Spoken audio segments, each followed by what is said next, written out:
Breaking news. 130 fast attack boats are now in the Strait of Hormuz, not hidden in a port, not sheltered in a harbor, not dispersed through concealed coves and coastal hideouts, the same maritime concealment pattern the IRGC has used throughout this conflict to keep satellites from reading its true operational posture.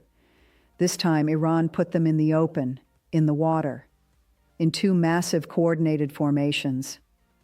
Fresh Sentinel-2 satellite imagery released this morning, May 10, 2026, shows the IRGC's Mosquito fleet massed near Keshem and the Rock Islands, the most public and deliberate display of Iranian naval presence since the conflict began 71 days ago.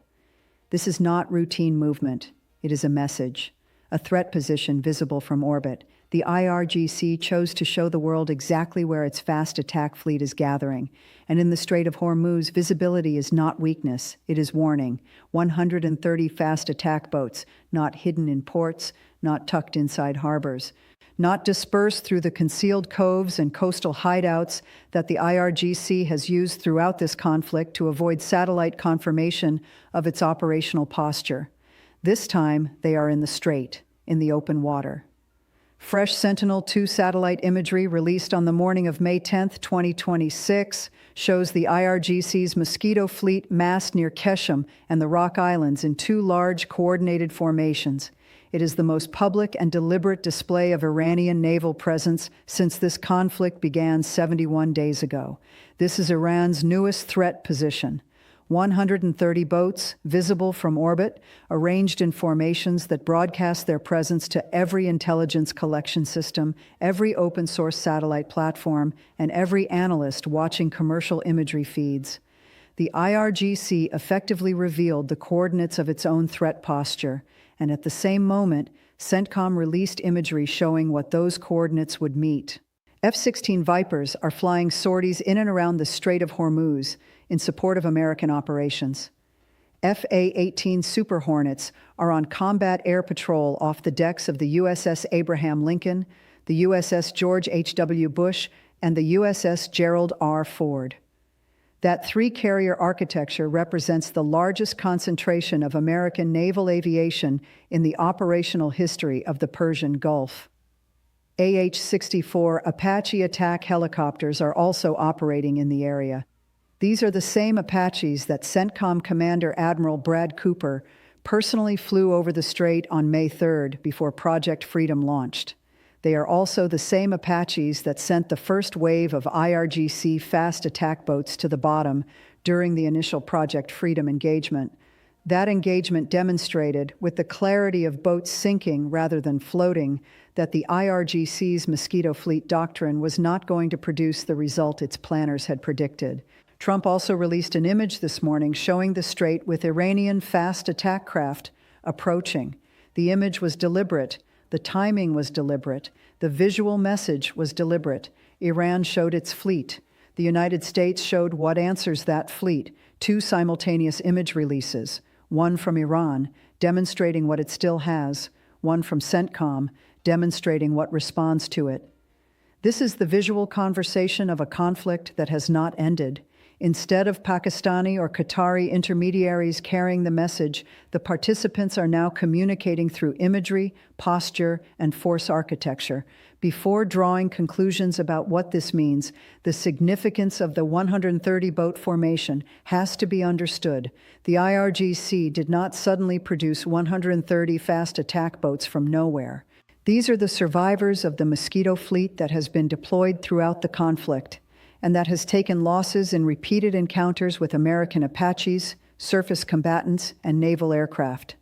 The fact that 130 boats remain and are now being massed into visible formations near Keshem and the Rock Islands is both a demonstration of remaining capability and a confession of what has been lost. Before the conflict began, the Iranian military had more than 160 naval vessels. After 71 days of American strike operations, naval engagements, and blockade enforcement, Iran's conventional naval force has been heavily degraded. The IRGC Navy's surface combatants, frigates, corvettes, and conventional naval architecture that might have contested American destroyer operations in deeper Arabian sea waters are gone or degraded beyond operational significance. The Mosquito fleet is what remains. These 130 fast attack boats are the surviving asymmetric capability of an institution whose conventional naval power has been systematically reduced. That does not mean they should be dismissed. They remain a real threat. The IRGC's fast attack boats are typically 60 to 75 feet long, diesel-powered, and capable of 50 to 60 knots. That makes them faster than any American destroyer operating in the confined waters of the Strait of Hormuz. They are armed with 107mm rockets, 12.7mm heavy machine guns, and 23mm autocannons. Some variants carry the C-802 anti-ship missile, a Chinese-origin weapon that sea-skims at subsonic speed with a range of approximately 100 miles and a 160-kilogram warhead. The C-802 is a genuine ship killer, coastal-based C-802 launch sites that targeted American vessels have been struck over the past several days, but the boat-launched variant remains in the inventory of the vessels visible in the Sentinel-2 imagery. The swarm tactic is the doctrine. This is not a single concentrated attack from one direction that an Aegis system can manage through sequential intercept logic. The doctrine relies on multiple formations, splitting into simultaneous approach vectors and arriving at an American warship from different compass points at the same time. That geometry forces the defensive system to engage threats in a way that creates interference. Engaging one threat can open a window for another threat to close distance from another vector. The IRGC knows these boats cannot defeat American destroyers in a conventional naval engagement. That is not what the Mosquito Fleet doctrine is designed to do. It is designed to overwhelm point defense systems through volume, speed, and vector diversity, creating saturation conditions even against a superior defensive architecture. That is the question the 130-boat formation is trying to pose. Can the swarm create enough pressure to overwhelm the systems now deployed against it? The American answer begins long before the boats reach weapons range. It begins with detection. The E-2D Advanced Hawkeye is the airborne early warning and battle management platform that provides the integrated air and surface picture for the American response. Its radar tracks the boats from the moment they begin moving toward American assets, feeding continuous data into the kill chain. That allows fighters, helicopters, and surface platforms to be assigned to specific sectors of the engagement area before the boats close to effective range. The E-2D is not visible from the surface. It is above the operational horizon, watching the strait and sharing that picture through the Link 16 data architecture. That is what turns the American force package into a networked system rather than a collection of independent platforms. The F-35 adds another layer. Its APG-81 active electronically scanned array radar can track multiple surface targets while feeding targeting data to other platforms without revealing the aircraft's own position in a detectable way. The F-35 can see the boats that cannot see the F-35. It can share that picture with F-15E Strike Eagles, F-16s, and AH-64 Apaches through the same Link 16 architecture. Every platform sees more than its own sensors can detect because the targeting picture is built from the combined view of the entire network. The RQ-4 Global Hawk adds persistence. A Global Hawk can orbit over the Strait of Hormuz for hours, providing continuous surveillance when fast attack boats use islands, coastlines, and terrain to break line of sight with surface-based sensors. When the engagement begins, the response is built around sector assignment. The strait is divided into geographic sectors. Each sector is assigned to platforms whose weapons, endurance, and range profile match the threat density in that area. If a boat crosses from one sector into another, it is engaged by the platform responsible for the new sector, not necessarily the one that was tracking it before. That prevents wasteful overlap, where multiple platforms engage the same boat while others remain unengaged. For the fast attack operators, one platform matters especially, the A-10 Thunderbolt II. The A-10's GAU-8 Avenger is a 30mm 7-barrel Gatling cannon firing depleted uranium penetrator rounds at 3,900 rounds per minute. A fiberglass fast attack boat hit by a GAU-8 burst does not continue attacking. The A-10's profile over confined water, slow, low, durable, and capable of loitering, makes it suited for sustained engagement against boat swarms. Supported by probe and drogue aerial refueling from C-130 Hercules tankers, it can stay in the fight far longer than fast jets built for single-pass strikes. The A-10 is not elegant. It is built to punish exposed targets, and 130 fast boats in confined water are exactly the kind of target set where sustained fire matters. The AH-64 Apache complements it. The Apache's Hellfire missiles can engage boats at ranges where the boat's own weapons cannot reach the helicopter. Its helmet-mounted targeting system allows the pilot to engage in the direction he is looking, making it faster to acquire fast-moving targets in the confined strait environment than fixed forward weapons on fighter aircraft. The Apache and the A-10 form the maritime boat engagement team whose effectiveness against the IRGC Mosquito fleet has already been demonstrated in the May 3rd engagement. The Arleigh Burke-class destroyers bring the surface component. Their 127mm Mk-45 naval guns, with a 16-mile range and rapid-fire capability, address the problem of boats that close within gun range of surface combatants. These guns provide sustained fire against maneuvering surface targets in ways missile systems are not optimized to deliver. But the most important American response to the 130-boat formation may occur before the boats ever enter the engagement geometry. Strike the coastal hideouts before they launch. The GBU-72, a 5,000-pound bunker-busting penetrator, has already been used in this conflict against hardened coastal anti-ship missile sites along Iran's coastline.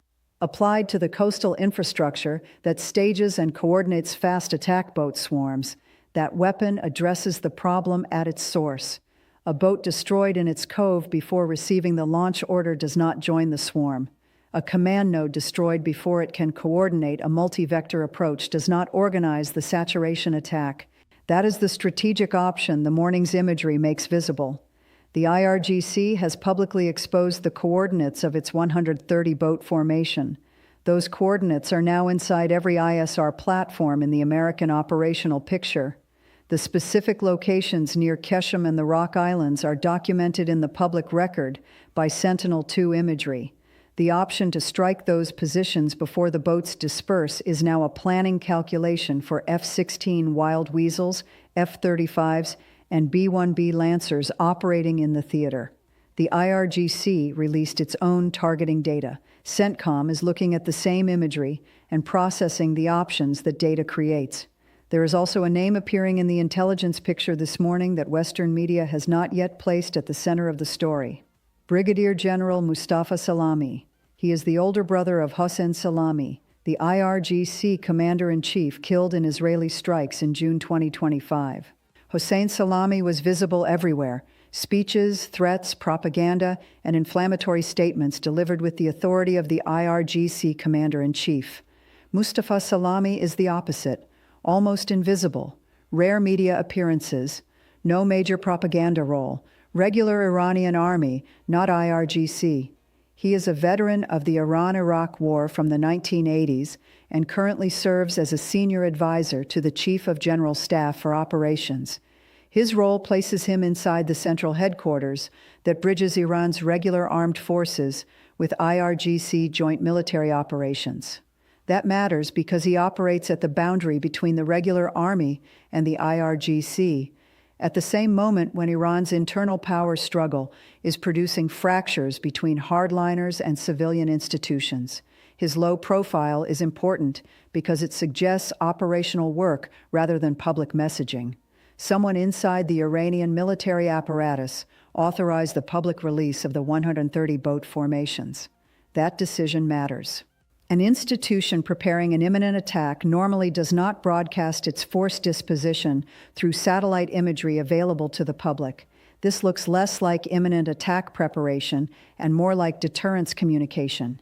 It says, "We have this capability. We are willing to use it." If Project Freedom returns, and if Project Freedom Plus includes the unspecified elements implied by plus, this is what responds. It is a bargaining chip displayed through military posture rather than diplomatic language, and Mustafa Salami's position makes him worth watching. He sits between the regular army and the IRGC, while that institutional boundary is becoming one of the central fault lines inside Iran. The IRGC hardliners control resources and escalation. The regular army's culture is different. The senior regular army leadership includes Iran-Iraq war veterans who remember 1988, when Khomeini described accepting the ceasefire as drinking poison, and accepted it anyway because operational reality made continuation impossible. They know what it means when a war has to stop. Mustafa Salami understands both the operational reality represented by the 130 boats and the institutional memory of what happens when Iranian forces continue fighting beyond the point where continuation is sustainable. Whether he can influence the IRGC's response through his advisory role is one of the key intelligence questions surrounding this morning's imagery. Project Freedom Plus is the American answer to this imagery-driven conversation. Trump confirmed it publicly. We may go back to Project Freedom if things don't happen. It will be Project Freedom Plus, meaning Project Freedom plus other things. That ambiguity is deliberate. The 130 boats are a known quantity. Their threat has already been planned against. They were partially engaged on May 3rd. The American force has platforms and weapons designed to address them, but plus other things is unknown.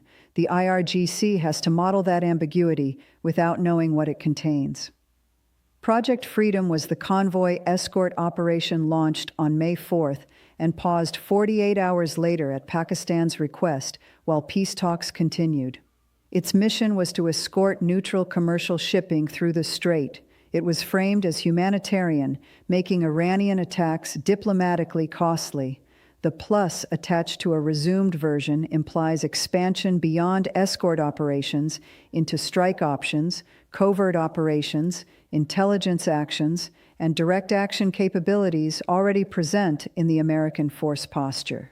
The IRGC cannot model plus without knowing its content. The 130 boats are Iran's attempt to make plus feel deterred. The F-16s, F-A-18s, and Apaches in CENTCOM's response imagery are the American answer that it is not. Inside Iran, the information management layer is just as important. The internet blackout is now more than 2 months old, the longest on record for a modern nation-state. Millions of Iranians who depend on internet access for work, family communication, and economic participation have been cut off for 71 consecutive days. The IRGC is actively hunting Starlink users. Starlink allows Iranians to bypass the domestic infrastructure controlled by the regime. IRGC intelligence teams identify the signal emitted by an activated Starlink terminal and dispatch teams to its location. That means every Iranian attempting to access outside information is making a personal security calculation. Is accurate information worth the risk?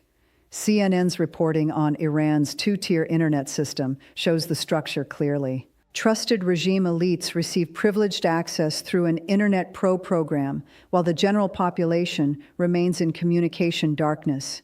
Senior IRGC officers need connectivity for operational planning. The administrative class needs connectivity to function. The political elite needs international communications. Ordinary Iranians are denied the same access. The public anger this creates is not visible inside the information environment controlled by the regime.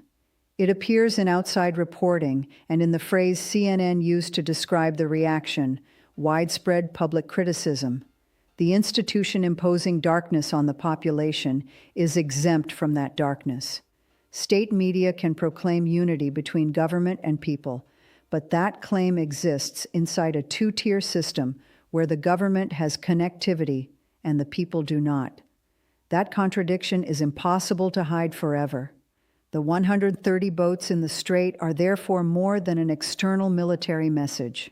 They are also the visual statement of an institution managing internal contradiction, external military pressure, and intelligence penetration. 15,000 American service members are enforcing the blockade. Up to 50,000 are in the CENTCOM region altogether. Marines from the Marine Expeditionary Unit are present with F-35B short takeoff and vertical landing aircraft. The 82nd Airborne is helping coordinate ISR collection feeding the kill chain. 3 carrier strike groups with more than 100 land and sea-based fighter aircraft are available for the mission of addressing the 130-boat swarm documented near Keshem. Sun Tzu's principle, knowing yourself and knowing your enemy, is being enacted through imagery in real time. Iran's message is, know us, see our boats, calculate the cost. CENTCOM's response is, we know you. We knew where the boats were before you showed them, and we know what answers them. The emerging ISR layer also matters. The DARPA XRQ-73 Shepherd drone, announced by Northrop Grumman on May 6th after its first flight in April 2026 at Edwards Air Force Base, shows where the next phase of surveillance is going. Hybrid electric propulsion, flying wing design, a 1,200-pound class, dramatically reduced acoustic signature. That combination of low acoustic signature, reduced radar cross-section, and hybrid electric propulsion allows the platform to loiter without the thermal and acoustic signatures of conventional drone propulsion. That makes concealment of coastal military infrastructure harder for the IRGC in future phases. The 130 boats that assembled under darkness and formed at sunrise are the visual statement of what Iran has left. The F-16s, FA-18s, Apaches, A-10s, E-2D Hawkeyes, Global Hawks, and Link 16 targeting architecture are the visual statement of what answers it. Then there is the CIA dimension, not captured in the imagery, but present in the operational picture. That includes covert capability to disrupt Iranian military communications, accelerate the economic destabilization produced by the blockade, target IRGC financial networks, and conduct intelligence operations inside the Iranian military. The Zanjan explosion and Immortal Guard's reporting suggest a level of penetration deep enough to produce VIP protection unit casualties from insider-provided coordinates. The boats are in the water. The platforms are in the air. The networks are linked through Link 16 and the E-2D Hawkeye's data architecture. GBU-72 5,000-pound penetrators are in the weapons bays of aircraft that already know where the coastal hideouts are, because Sentinel-2 imagery confirmed the locations near Keshem and the Rock Islands, where 130 boats made their morning statement. Project Freedom Plus is the answer to that statement. The boats showed Iran's last card on the water. The response imagery showed what trumps it. And somewhere in the operational planning discussions now happening between the aircraft carriers, Saudi bases, the Special Operations Command element aboard the Ocean Trader at Diego Garcia, and the CENTCOM Commander's Operations Center, the specific content of Plus is being finalized against the threat picture those 130 boats have provided. The IRGC released its own targeting data this morning. CENTCOM's answer was clear. Thank you for the imagery. The F-16 Vipers are in the air. The Apaches are in the air. The FA-18s are on combat air patrol. The 130 boats are in the water, and Plus has not yet been defined. That means the boats do not know what they are about to meet. But the imagery released this morning gives them the preview the American side wanted them to see before they decide whether a deterrence display is worth turning into an actual engagement in the Strait of Hormuz on May 10, 2026. The boats know what the Apaches did to 6 of their colleagues on May 3rd. There are now 130 of them. There are now 3 carrier strike groups. And that comparison is being calculated by everyone in those formations near Keshem this morning.